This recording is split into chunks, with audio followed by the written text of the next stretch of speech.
Want to upload your videos on YouTube in full 4K quality without a quality drop and also reduce the huge file sizes created by Topaz? Then this tutorial is for you guys. In this video, I'll show you my HandBrake settings to reduce file size without losing quality. When your edit is ready and you have done your final Topaz export, import that video into HandBrake.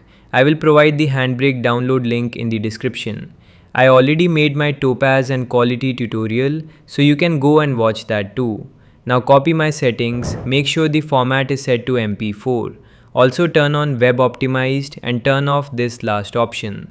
Then go to the dimension section. Make sure flip is set to horizontal and rotation is set to 0.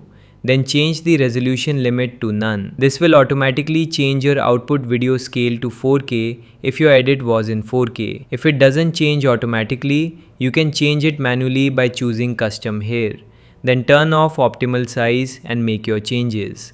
After that, go to the filters section and turn off all of them. Now we move on to the video section. Copy my settings, make sure the video encoder is set to H.264. Then change the frame rate to same as source. Select constant frame rate. Keep the color range the same as source. This one is important. Change the constant quality RF to 16. Then turn on average bitrate and put the value at 35,000. After that, make sure multipass encoding is enabled. Set the encoder preset to very slow. Set encoder tune to film.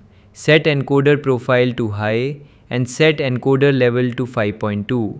Then make this one change in the audio section and you are done. Now click start encode. And that's it. This is how I reduce my final Topaz file size using HandBrake while keeping the quality clean for YouTube uploads.